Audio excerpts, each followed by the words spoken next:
Okay बच्चों, तो ना जैसे ये लास्ट मिनट के लिए ना ऐसे सोशल इश्यूज से वैसे मैं आपको कुछ फ्रेमवर्क्स बता रहा हूँ। आप ना इन फ्रेमवर्क्स को ना यूज़ कर लेना। मैंने वैसे अपने जो आपके यहीं पर ही यूट्यूब पे लेक्चर्स डाले थे बहुत सारे, और वेरियस क्लासेस वगैरह में यूज़ हो जाते हैं। तो इनको ना अपना यूज़ करके जगह जगह इम्प्लीमेंट करके देखना, इसको लिख के रखना। मेरे मानने में इसको 30 मिनट या फिर 40 मिनट ना इसको बार बार पढ़ोगे, आपको दिमाग में छप जाएंगे, जगह जगह यूज हो जाएंगे। मैं आपको जैसे सबसे अंत में जैसे जो है उससे शुरू कर रहा हूँ, उल्टा शुरू कर रहा हूँ। ये पीडीएफ शेयर कर दूंगा मैं, जो टेलीग्राम ग्रुप पे भी कर दूंगा, और है ना वेरियस जगहों पे आपके बैच वगैरह में भी लग जाएगा, जहाँ पे अगर आप पेड मॉड्यूल में है तो ये पीडीएफ आप तक पहुंच जाए, बस मैं तो चाहता हूँ। लेकिन नहीं पहुंचे, बस आप कॉपी पेन उठाओ, स्क्रिबल करो, है ना, स्क्रिबल करो। इसको बार बार घुमाओगे ना, पेपर में फायदा होता है। मैंने पहले पढ़ाया होता, बस ये लास्ट मिनट रिवीजन टाइप मान लो। ओके, जैसे ना जैसे पहले चलो गांधी जी के ना ये 5S भूलने नहीं है हमें, और ये ना जगह जगह यूज होंगे। गांधी जी के 5S, गांधी जी पे सवाल जो बन जाता है कहीं ना कहीं। तो अब 5S कौन से है ना। एक तो सर्वोदय, सबका साथ सबका विकास टाइप वाला, कि चाहे भाई कास्ट हो, जेंडर हो, रूरल अर्बन डिवाइड हो, सर्वोदय सबका जो उदय हो, ये हमारा आइडिया है। ये एथिक्स यहाँ कहीं भी आपको लिखे तो आपको लिख सकते हो। सत्याग्रह, कि भाई सत्य के लिए मुझे जो यहाँ पे आग्रह है और सत्य को मुझे अपनाना है, वेरियस लेवल पे, इवन फेक न्यूज पे लगाना, हेट स्पीच पे लगाना। ऐसी वाली पॉलिटिक्स हमें नहीं चाहिए जो कि जिसमें वेस्टेड इंटरेस्ट हो, मतलब मेरा बेनिफिट हो, सामने वाले का नुकसान हो जाए। ऐसी पॉलिटिक्स नहीं चाहिए। ऐसा ऐसा सत्य मुझे अपनाना होगा, उसके लिए मुझे फाइट करनी होगी। और ना इसलिए हेट स्पीच और ये वो सब चीजों पर लग जाएगा, फेक न्यूज पर। देन तीसरा ऐसे स्वदेशी, है ना। अभी चल भी रहा है कि कुछ ईरान क्राइसिस ये वो, इसमें गांधी जी बहुत हमें रेलिवेंट लगते हैं। अब बोल सकते हैं कि स्वदेशी, कि हमारे यहाँ पर ही चीजें सेल्फ डिपेंडेंट, सेल्फ रिलायंट हो, और हम इस तरह से काम करें कि हमारे को, जैसे अभी होता है ना कि डॉलर्स का रिजर्व खत्म हो गया एक्सेट्रा, उसके बियॉन्ड चलें, ऐसे वाली टेक्नोलॉजीज बनाएं। तो एमएसएमईज को इनकरेज करें, है ना, ग्रास रूट लेवल पे लेकर चलें। और इसीलिए क्योंकि ग्लोबल जो हेडविंड्स है ना, आप इसलिए बोल रहा हूँ जगह जगह इंप्लीमेंट होगा ये वाला मॉडल जो है। सस्टेनेबिलिटी, इतनी जगह पे आपको लगेगा कि गांधी जी का ना नाम लिख के आप कहीं भी ड्रॉप कर सकते हो, चाहे वो स्वदेशी हो, चाहे वो सत्य हो, है ना, सस्टेनेबिलिटी हो। कि सिंपल लिविंग है जी, एनवायरनमेंट के जो 3 R's होते हैं उसको, उसमें भी आप यूज करो गांधी जी को, कि रिड्यूस करना है हमें, है ना, रीयूज करना है, रिफ्यूज करना है। तो और प्लास्टिक है, कार्बन एमिशन है। मैं आपको सिर्फ चाहता हूँ लास्ट में बस कंपाइल करना चीजों को। एंड एक ऐसे शिप बनता है वैसे ट्रस्टीशिप, गांधी जी का आइडिया ट्रस्टीशिप, जो आप ऑफिसर भी बनते हो, ये सब कुछ बनते हो, इसमें आप पे ना लोग भरोसा करते हैं, सोशल डेवलपमेंट करते हो, आपका सेंस ऑफ ड्यूटी होना चाहिए। तो ये 5S मत भूलना, लिख के रखो कहीं पर, है ना। सर्वोदय, सत्याग्रह और स्वदेशी, सस्टेनेबिलिटी एंड शिप, ट्रस्टशिप, कि भरोसा करते हैं लोग आप पे। मुझे भरोसा टूटने नहीं देना, जस्ट बिकॉज मैं जॉब करने के लिए नहीं बैठा वहां पर, लोग मुझे भरोसा करते हैं। ओके, है ना। चलो मैं एक बार मॉडर्न वर्ल्ड और इसके इश्यूज और आउटकम बताया, तो मैंने इस पर वीडियो बनाकर डाला हुआ है। जैसे सिंपल देखो कि ना मॉडर्न वर्ल्ड के 5 इश्यूज हैं और उनके 5 सॉल्यूशंस जो हमें बताए जाते हैं। पहला इशू है कैपिटलिज्म, कि अमीर के पास बहुत धन दौलत है, गरीब गरीब, इनइक्वालिटी बढ़ रही है, प्राइवेट ओनरशिप के चक्कर में टेंशन आ जाती है। तो इसके लिए बोलते हैं लेबर मूवमेंट्स आती हैं दुनिया में, तो लेबर कोड दिखे गए हैं, गिग वर्क की शुरुआत हो जाती है ना। और इसीलिए सरकार इन पे पॉलिसी बनाती रहती है। मैं आपको इसके ना डिटेल पॉलिसी एटसेट्रा में नहीं लेके जा रहा, मैं आपको बता रहा हूं बस 5 प्रॉब्लम्स, 5 सॉल्यूशंस। इंडस्ट्रियलाइजेशन प्रॉब्लम आनी जाती है ना, मास चीजें मास प्रोड्यूस करनी है, उससे इकोलॉजिकल मूवमेंट्स की जन्म होता है। एंड देन सर्वेलांस, सब पे नजर बनाए रखो, है ना, उससे हमारी फ्री स्पीच की बात आती है कि सर मेरी फ्री स्पीच कहां गई। मिलिट्री ऑपरेशंस, एंड उससे हमारी जो मिलिट्री ऑपरेशन दुनिया भर में जियोपॉलिटिक्स देख रहे हैं, उससे पीस मूवमेंट्स की जन्म लेते हैं। 4 प्रॉब्लम्स हम मानते हैं जो मॉडर्न वर्ल्ड की 4 प्रॉब्लम्स हैं। ये एंथनी गिडन्स हमारे एक थिंकर थे, उन्होंने बोला कैपिटलिज्म, इंडस्ट्रियलिज्म, सर्वेलांस, मिलिट्री, है ना, मिलिट्री ऑपरेशन, इनके साथ में हमें दिखता है लेबर मूवमेंट्स आती हैं, इकोलॉजिकल मूवमेंट्स आती हैं, free speech and peace movements आती हैं। ओके, देन ये ना हमने 2 देखे। देन ना एक आपको मैं ब्रिलियंट एक फ्रेमवर्क दे रहा हूं, न्यू एजुकेशन पॉलिसी, कहीं ना कहीं किसी ना किसी तरह से न्यूज में रहती है। तो यहां पर ना इसमें 3I फ्रेमवर्क, ये जगह जगह लगेगा। 3I, बहुत सी सरकारी पॉलिसीज में 3I लगता है ना। आप इसको सोचना कैसे, इनोवेशन, इंप्लीमेंटेशन के लिए क्या करती है वो स्कीम, एंड इंक्लूजन कैसे करती है, सबको साथ लेकर चलती है। इनोवेशन में जैसे हम न्यू एजुकेशन पॉलिसी की बात करें, मल्टी डिसिप्लिनरी है ना, 3+1 प्रोग्राम की बात है, वोकेशनल एजुकेशन को प्रमोशन है। मल्टीपल एग्जिट पॉइंट्स है कि आपने 4 साल का प्रोग्राम था, 3 साल के बाद भी निकल सकते हो, कुछ छोटी मोटी डिग्री वहां साथ में मिल जाएगी, है ना, टेंशन नहीं है।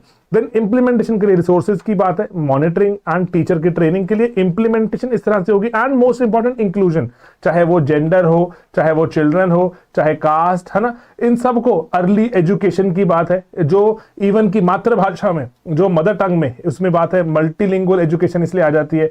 डिसेबिलिटी, ऑनलाइन एजुकेशन को प्रमोट करती है नेशनल जो हमारी न्यू एजुकेशन पॉलिसी।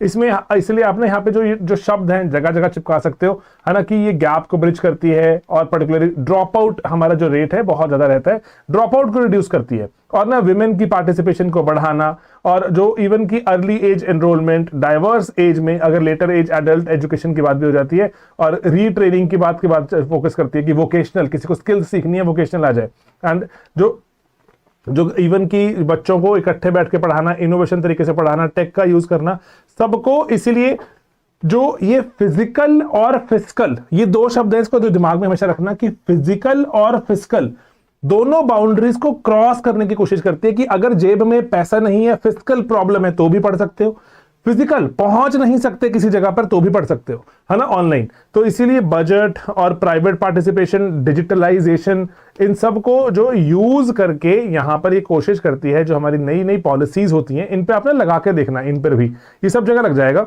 है ना, डिजिटलाइजेशन, यूपीआई, डीबीटी में, कि ये 3 पॉलिसीज, जो पॉलिसीज की कभी बात आए, इंप्लीमेंटेशन की बात करनी है हमें वहां पर, और इनोवेशन क्या है इसमें, और इंक्लूजन की बात क्या है, चैलेंजेस भी अकॉर्डिंगली इन्हीं 3 के हिसाब से आपको मिल जाएंगे। ओके, देन यहां पर ना जैसे एक ही सवाल एक बार की जो सोशल इविल्स की बात बता दो, कबीर ने क्या लिखा।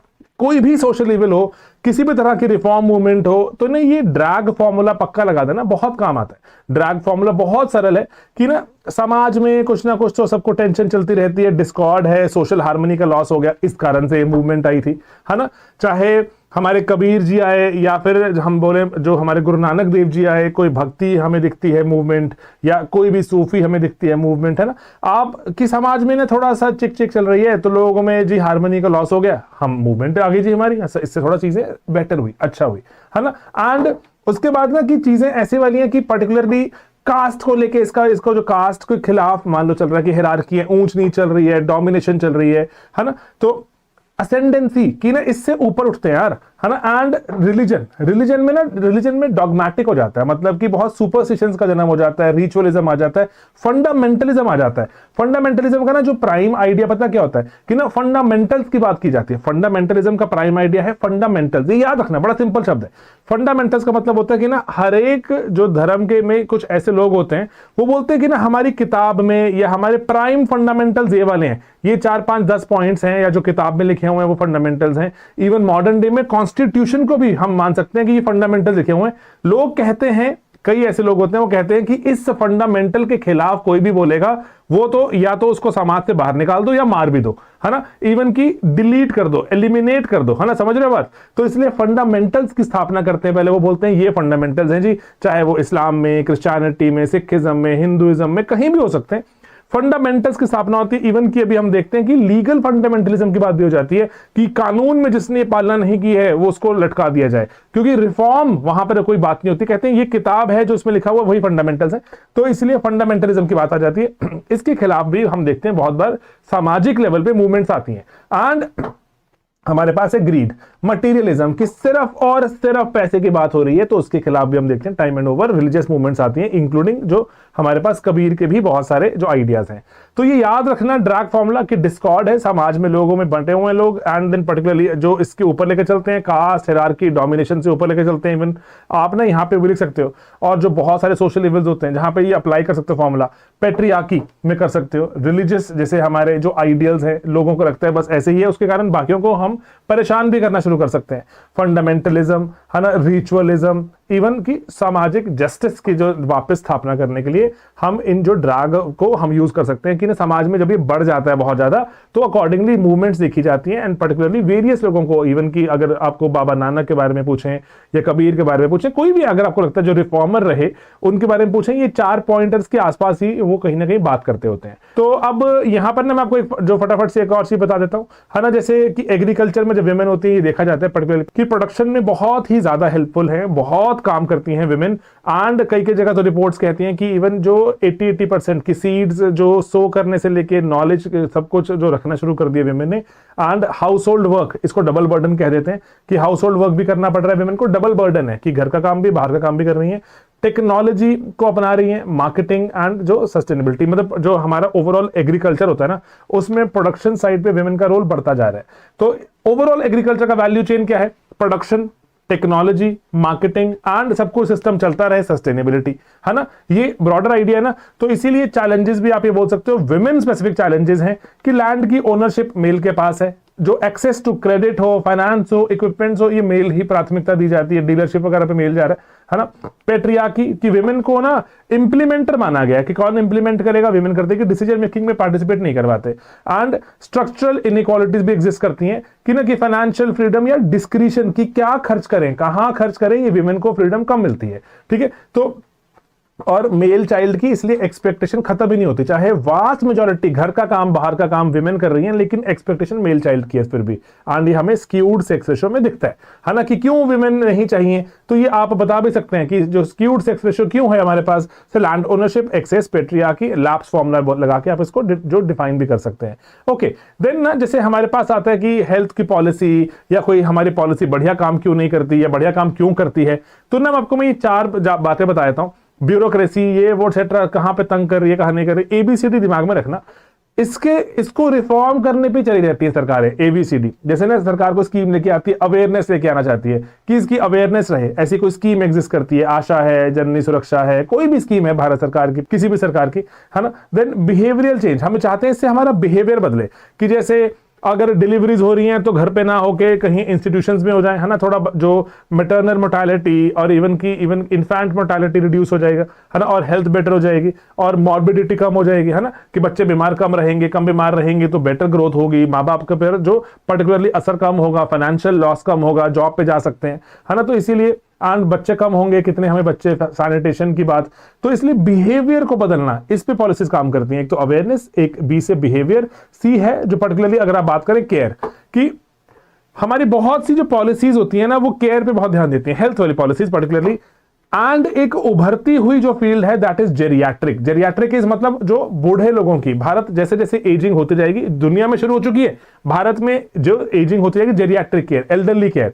तो इसीलिए अर्ली, प्रो, पास्ट, है ना, जो मतलब पोस्ट जो हमारा नेटल केयर है, बच्चा पैदा हो जाता है, ये 2 केयर्स हैं हेल्थ में, बहुत ज्यादा इस पे जरूरत रहती है। देन डेटा के बिना हम पॉलिसीज नहीं बना सकते। हम डेटा करने के लिए वेरियस सर्वेस करते हैं, एनएफएचएस करते हैं। एनएफएचएस का फॉर्मूला भी आपको बता देता हूं, एक सेकंड रुको, है ना, कि एनएफएचएस की करते हैं। एक बार इसको देख लो कि ओवरऑल पॉलिसीज या पॉलिसीज का इंपैक्ट हेल्थ में पर्टिकुलरली ये 4 चीजों पे पक्का रहता है, एबीसीडी। अवेयरनेस पॉलिसीज के बारे में, बिहेवियर कुछ बदले हैं वो, है ना, कि केयर पे फोकस आए एंड डेटा मिलता रहे हमें, डेटा पे ही बेसिस पे पॉलिसी बनेगी, डेटा के बेसिस पे पता चलेगा पॉलिसी काम कर रही है कि नहीं कर रही है। ओके, है ना।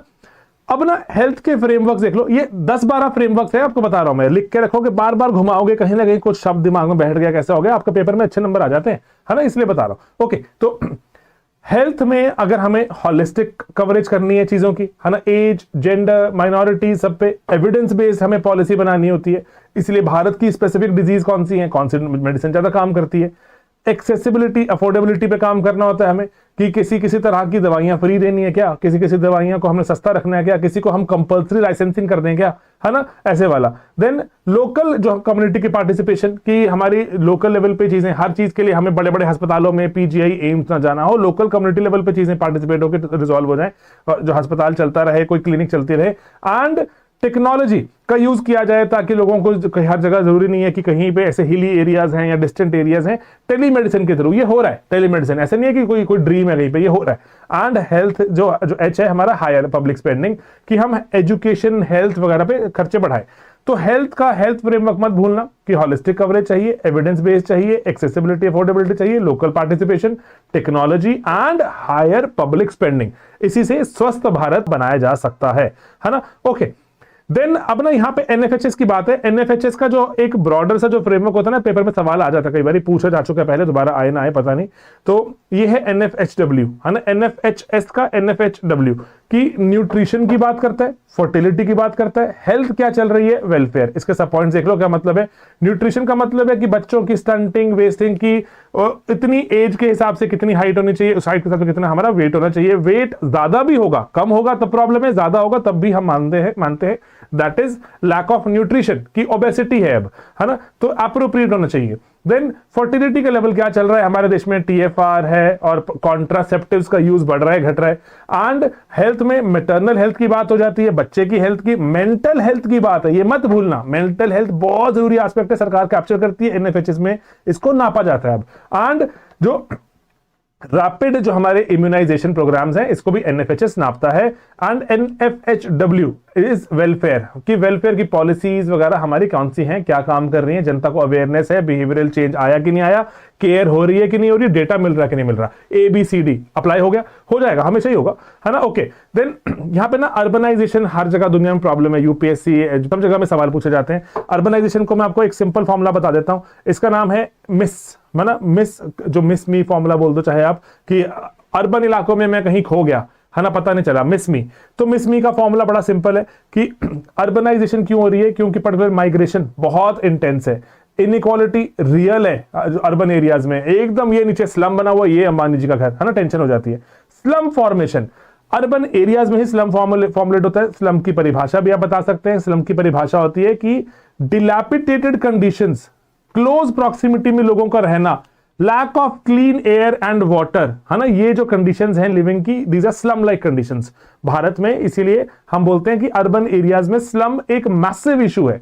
और कारण क्या है, ये वर्ड सेक्टर में उस पर नहीं जा रहा कि स्लम क्यों बनता है। ऑफ कोर्स कि जॉब के नजदीक होना चाहिए ना घर मेरा, मैं कितना ट्रैवल करूंगा, मैं पैसे कम कमाता हूं, मैं बाहर से आया हूं, मैं माइग्रेट हुआ हूं, मुझे पता नहीं शहर कैसे चलता है, तो शहर में रहने के लिए मुझे एक बहुत बढ़िया एक स्कूल के जैसे काम करता है स्लम मुझे बहुत कुछ सिखा देता है।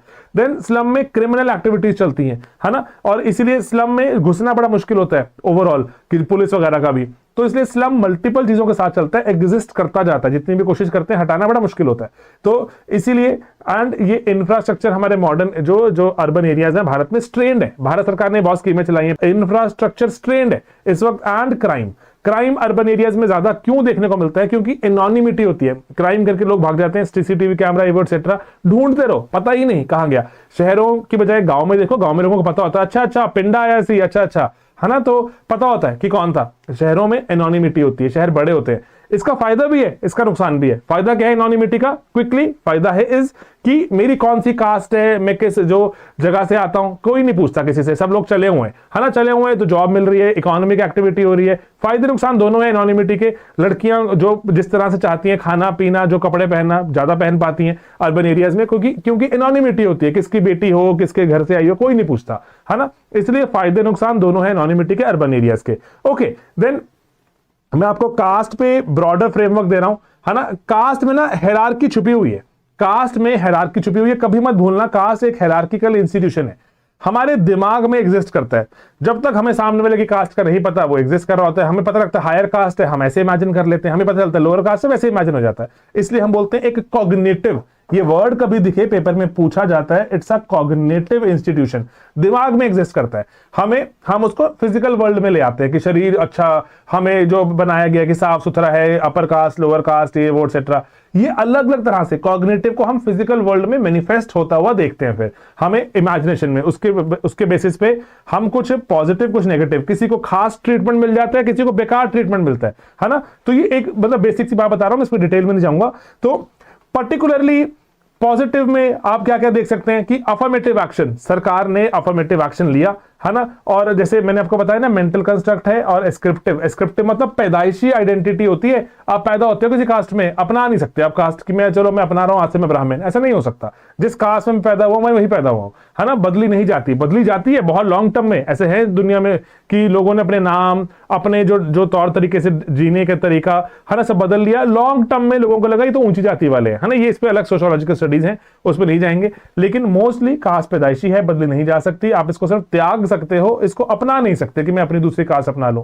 है ना, मेंटल कंस्ट्रक्ट है। देन ट्रेंड्स में हमें बात जाननी है कि पर्टिकुलरली यहां पर अफर्मेटिव एक्शन है, सरकार जो पर्टिकुलर लेकर आती है कि रिजर्वेशन पॉलिसी, एंड अर्बनाइजेशन के चलते कास्ट का ट्रेंड है डिक्रीज हो जाता है, मैंने आपको बताया एनोनिमिटी होती है। मॉडर्नाइजेशन के चलते आप वैसे ही किसी को, आपके दोस्त भाई बंधु कितने होते हैं, आपकी कास्ट किसी की पूछते ही नहीं हो, हु आस्क्स कास्ट, भाई आपकी कास्ट क्या, दोस्त है, अच्छा लगा, बढ़िया लगा, साथ में काम करता है, मजा आ रहा है, आप खाना पीना सब कुछ खाते हो, है ना। एंड जो इसके बाद अवेयरनेस बढ़ती जाती है जैसे जैसे कि अरे नहीं भाई कास्ट बेस्ड डिस्क्रिमिनेशन नहीं करनी, people stop doing it. At the other hand there are negatives, है ना। पॉलिटिसाइजेशन है कास्ट की, बहुत ज्यादा पॉलिटिसाइजेशन है। तो कास्ट ना पावर का एक रेजर्वॉयर होता है जिसमें ना भरी हुई है कि आ जाओ भाई मेरे कास्ट के लोग मुझे वोट करो, तो लोग वोट करने आ जाते हैं, है ना। तो कास्ट ना एक पावर रेजर्वॉयर है, लेकिन वो कास्ट का जो इंसान है हो सकता है बड़ा पावरलेस हो। जो कास्ट का, मान लो मैं दलित हूं, मैं लोअर कास्ट हूं, मैं एकदम पावरलेस महसूस कर सकता हूं समाज में, लेकिन वोट के वक्त मैं एकदम चंक में वोट करूंगा, अकॉर्डिंगली जो मुझे बोलेगा कि मैं आपका साथ हूं, मैं आपका साथी हूं, उसको वोट मिल जाएगी, वो बन जाएगा पावरफुल, मैं फिर पावरलेस। इसीलिए इसको बोलते हैं, एक हमारे टीके ओमन जी थे, अभी रिसेंटली उनका स्वर्गवास हुआ, उनके शब्द हैं कि कास्ट को पॉलिटिशियंस ने पावर रेजर्वॉयर मान लिया है कि इससे बस सारी बिजली, सारी एनर्जी खुद अपने ऊपर लेकर अब महान बन जाते हैं, जनता फिर वहीं की वहीं रह जाती है। ठीक है, तो इसलिए ना, and then socio economic disparity दिखती है, इसके लिए हमने कास्ट सेंसस की बात भी की है। भारत सरकार ने अनटचेबिलिटी आज भी प्रैक्टिस्ड है ना, तो ये सब कुछ चीजें हैं, इसको मत भूलना। ओके, देन पर्टिकुलरली जो यहां पर आखिरी कुछ फ्रेमवर्क है हमारे पास, जैसे मतलब जैसे ना यहाँ पर वो है कि ओवरऑल ना, जैसे माइग्रेशन को लेके ये वो एक्सेट्रा, मैं आपको ना एक बात और बता देता हूं बस ब्रॉडली, बिल्कुल ब्रॉडली, मतलब यहां से इस सब कुछ को हटा के कि ना कि कभी ना आपको हेल्थ पे कभी कुछ लिखने को आए, या फिर लेट्स से मैंने आपको ओल्ड एज का बताया था, उसका एक मास्टर फ्रेमवर्क बता देता हूं कि ओल्ड एज हो रही है, बहुत सारे बुजुर्ग लोग हो रहे हैं दुनिया में, भारत में क्या पॉलिसी बनाए। इसका ना एक मास्टर कीवर्ड है, अगर आप हमारे सोशो के स्टूडेंट हो आपको पता होता है, 10,000 बार मैंने बताया। ही सोल फ्रेमवर्क याद रखना है, ये यूएन का फ्रेमवर्क है ना, जो उनके शब्द है, मैंने इसको फ्रेमवर्क में डाल दिया। तो ही सोल में एच का मतलब होता है हेल्थ, कि हमें बुजुर्गों की हेल्थ पे काम करना है। जॉब चली जाती है या रिटायर हो जाते हैं, इकोनॉमी बहुत पुअर, की जैसे जैसे मेडिकल साइंस काम कर रही है, बुजुर्गों की एज तो लंबी होती जा रही है, एज लंबी हो रही है, लेकिन पैसा कमाने के जो साधन है वो घटते चले जाते हैं। मैं बुजुर्ग हो गया हूं, मेरे को जॉब नहीं मिलती, काम भी नहीं होता। इकोनॉमिक, ई इज इसलिए इकोनॉमिक, ऐसे सोशल कि ना, अब ना मैं जो मेरे पास, अब आप दुनिया जहान के आप देखते हो, कहां पे किसी के पास आपने देखे कहीं पर कि कोई पार्क वगैरह होते हैं, बहुत कम पार्क है यार, जो पार्क्स वगैरह में पार्किंग बना दी गई है ना, वहां पर बच्चे कोई क्रिकेट खेल लेंगे तो बुजुर्गों की लड़ाई हो जाती है, बुजुर्ग घूमे तो बच्चे कहां खेलेंगे, तो इसीलिए सोशलाइजेशन ड्रॉप हो जाती है। मैं जॉब में भी नहीं जाता, मेरे जो 10-12 कॉलीग्स है वो भी नहीं मिल पाते, तो इसलिए सोशलाइजेशन ड्रास्टिकली ड्रॉप्स। तो इसका एक बुरा प्रभाव क्या होता है कि घर पे बैठते हैं जब बुजुर्ग, तो बच्चों को बोलते हैं ऐसा मत करो, ऐसा मत करो, घर में जो तनाव का माहौल हो जाता है, ये स्टडीज है, मैं स्टडीज की बेसिस बता रहा हूं आपको, घर में तनाव का माहौल हो जाता है। ओ इज ऑक्यूपेशन, अब मेरी ऑक्यूपेशन नहीं रही तो आई एम स्ट्रेस्ड, क्योंकि मेरी जिंदगी बीत गई थी ऑक्यूपाइड रहते हुए, काम करते हुए, सडनली अब ऑक्यूपेशन नहीं, I am stressed. L is leisure, leisure मतलब कि थोड़ा मस्ती मुस्ती करने के लिए कोई पार्क पुक होता, कुछ देखने के लिए कहीं घूमने की जगह होती, बहुत कम है, अर्बन एरियाज में भी बहुत कम है। एंड लास्ट में जो हमारे पास ना, जैसे ओवरऑल अगर हम बात करें इन्वायरमेंट का ना मतलब पता है कि जो आप पढ़ते हो पॉल्यूशन, ये वो एक्सेट्रा, बच्चों को और बुजुर्गों को ज्यादा प्रभाव करता है। अगर पीएम पार्टिकुलेट मैटर, ये वो एक्सेट्रा बढ़ रहे हैं, बच्चे बूढ़े बहुत बीमार हो जाते हैं, और स्टडीज हैं कि लाखों लोग तो मारे भी गए हैं, नॉट ओनली बीमार हो गए, मारे भी गए। तो इसलिए ना ये ही सोल फ्रेमवर्क याद रखना, यूएन का फ्रेमवर्क हमने अपने शब्दों में डाल दिया। हेल्थ है, इकोनॉमी है, सोशलाइजेशन है, ऑक्यूपेशन है, लीजर एंड एनवायरमेंट, ये मत भूलना। बाकी यहां पे क्विकली इसको रिवाइज कर लेना एक बार। कास्ट का फ्रेमवर्क है कि हायरार्की है, कॉग्निटिव है, मतलब मेंटल एक मॉडल है, आपको फिजिकल वर्ल्ड में आप उसको इंप्लीमेंट कर देते हो, आपको बताया जाता है कि इस कास्ट का बंदा ऐसा, उस कास्ट का बंदा ऐसा, आप वैसा बनाना शुरू करते हो। शादियां होती हैं इसके बेसिस पे, एसोसिएशंस बनती हैं इसके बेसिस पे, है ना। तो अफर्मेटिव एक्शन सरकार लेकर आ रही है, पॉजिटिव्स हो रहे हैं कि सरकार अफर्मेटिव एक्शन रिजर्वेशन के थ्रू चाहती है कि ये भेदभाव कम हो। Urbanisation, modernisation and awareness. उसके बाद लेकिन politicisation, disparities, untouchability are still practised, याद रखना। एंड देन ओवरऑल जो अर्बनाइजेशन के साथ में आते हैं माइग्रेशन, क्यों बढ़ जाती है, क्यों अर्बनाइजेशन जो बहुत ही हमें बेकार हालत में दिखती है भारत में, माइग्रेशन, क्योंकि गांव में कुछ है ही नहीं करने के लिए मेरे पास ज्यादा, और लिमिटेड सा स्कोप है पैसे कमाने का, शहर में आना पड़ता है ना। तो इसीलिए हम देखते हैं कि फीमेल घरों में, गांव में ज्यादा काम कर रही है, क्योंकि मेल माइग्रेट कर गया, मेल माइग्रेट करके शहरों में जॉब कर रहा है, कहीं अनस्किल्ड या कुछ ना कुछ कंस्ट्रक्शन वर्कर, कहीं ना कहीं कुछ ना कुछ मिलता चला जाता है, इसलिए शहरों में जो हम देखते हैं माइग्रेशन हो जाती है। इनइक्वालिटी है, स्लम की फॉर्मेशन, जो इंफ्रास्ट्रक्चर स्ट्रेन्ड है, एंड क्राइम का यहाँ पॉसिबिलिटी बढ़ जाती है। देन एनएफएचएस का NFHW nutrition, fertility, health and welfare के बारे में बताता है। पर्टिकुलरली अगर आप देखेंगे अवेयरनेस लेके आता है, बिहेवियरल चेंज एंड केयर की बात है, एंड डेटा के थ्रू करता है। बाकी हेल्थ फ्रेमवर्क है, इसको आप लगा के देखिएगा, कहीं पे भी लगेगा। हॉलिस्टिक कवरेज करनी है, एजुकेशन पे भी चल जाएगा, एविडेंस बेस्ड करना है, एक्सेसिबल अफोर्डेबल रखना है, और लोकल कम्युनिटी को पार्टिसिपेट कराओ, लोकल लैंग्वेज, मान लो एजुकेशन है लोकल लैंग्वेज में कराओ, है ना, टेक्नोलॉजी का यूज करो, और जो हायर पब्लिक स्पेंडिंग, तो हेल्थ और एजुकेशन में इंटरचेंजेबली आपके ये फ्रेमवर्क्स लगते रहते हैं।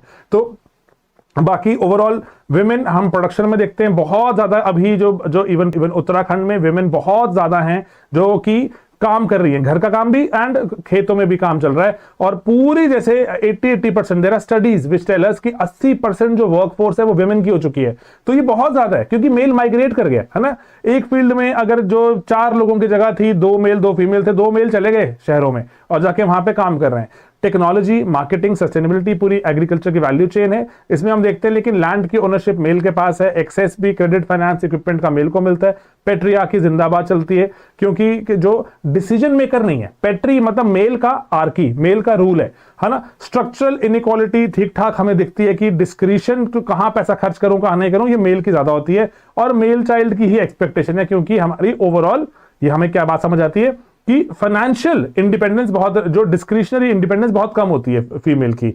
बाकी ये जो ड्रैग फॉर्मूला पक्का मत भूलना, है ना, कि जहां कहीं पे भी जो रिलीजियस मूवमेंट ये वो एक्सेट्रा, कहीं पे रिफॉर्म की बात करनी हो कि डिस्कॉर्ड था समाज में, असेंडेंसी करने से समाज को ऊपर उठाएं, हायरार्की में जो समाज जो डोमिनेशन थी किसी पर्टिकुलर ग्रुप की, देन रिलीजियस डॉगमास, रिलीजियस जो हम सुपरस्टिशंस और इवन फंडामेंटलिज्म एंड ग्रीड ने समाज को जो गिरफ्त में ले लिया था। तो हम जिनकी बात कर रहे हैं वो इंसान सामने आए, है ना। तो इसलिए पेट्रियार्की है, सोशल इविल, रिलीजियस आइडियाज, जो आइडिया मतलब डॉगमैटिक तरह से हमें उसका ना जो उसूल भूल गया कि हम ये क्यों कानून फॉलो कर रहे हैं, करते चले जा रहे हैं, है ना, दिमाग बंद करके।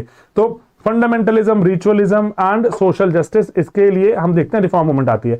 जो कोई भी नई एजुकेशन पॉलिसी है, कहीं बात करो, इनोवेशन, इंप्लीमेंटेशन, इंक्लूजन मत भूलना कभी भी, एंड इसको लगा के देखो जगह जगह लग जाएगी। गांधी जी के 5S हैं, है ना, Sarvodaya and Satyagraha. Satyagraha fake news, hate speech पे पक्का लगता है, और जो वेस्टेड इंटरेस्ट के बियॉन्ड सबको मैं साथ लेकर चलूं सच में लगता है। एंड स्वदेशी, आजकल जो चल रहा है, ग्लोबल हेडविंड्स हैं, सस्टेनेबिलिटी में 3 Rs में लगेगा। एंड जो ट्रस्टीशिप है कि सिर्फ जस्ट बिकॉज ये जॉब है, मैं IAS बन गया, मैं IPS बन गया, मैं SDM बन गया, है ना, मैं ETO बन गया, तो जॉब है मेरी, जॉब नहीं भाई, लोगों का विश्वास है कि you will work for the people. सरकार ने आपको जनता के काम के लिए बिठाया हुआ है, वहां पे आप एहसान मोड में चले गए, मैं तो एहसान कर दूंगा जी जनता पे, एहसान मोड में जाओगे तो गलती है। You are not doing justice to the trusteeship idea, कि लोग आप पे विश्वास रखते हैं, उस कारण वो ओहदा बना था। अब आप राजा बन के चलेंगे तो गलती हो जाएगी, है ना। तो हमें बताना, इससे उससे करप्शन को जन्म होता है कि मैं सबके बियॉन्ड हूं, कोई मुझे पकड़ नहीं सकता, है ना। करप्शन का वहां पे सवाल उठता है, अकाउंटेबिलिटी का लॉस हो जाता है। ओके, देन मॉडर्न वर्ल्ड के 4 इश्यूज, 4 तरह की मूवमेंट्स। कैपिटलिज्म के खिलाफ लेबर मूवमेंट दिखती है, इंडस्ट्रियलिज्म के खिलाफ इकोलॉजिकल मूवमेंट दिखती है, सर्वेलांस के खिलाफ फ्री स्पीच, एंड मिलिट्री के खिलाफ हमें दिखती हैं पीस मूवमेंट्स। तो ये कुछ बातें थी, ये PDF में आपको अरेंज करा दूंगा, लेकिन better idea is to scribble them down, scribble करो और रटो रटो रटो, जहां लग सकती है दिमाग लगाओ, और दैट्स इट, है ना। ये वाली बात थी, बस मुझे था आपको बता दूं मैं। और कोई पर्टिकुलर चीज चाहते हो जानना, लास्ट मिनट टाइप चीज है तो मुझे बता देना, आई विल शेयर। लेकिन हाँ, ये पहले शेयर कर चुका हूं, जस्ट मैं कंपाइल करके आपके साथ वापस ही शेयर कर रहा था। ऑल राइट दोस्तों, take care and all the very best. Calm mind is the best mind, but keep writing and थोड़ा स्पीड से काम करना, चीजें बेहतर होती हैं, यही आइडिया है। ऑल राइट, चलिए मिलेंगे, बाय बाय, टेक केयर।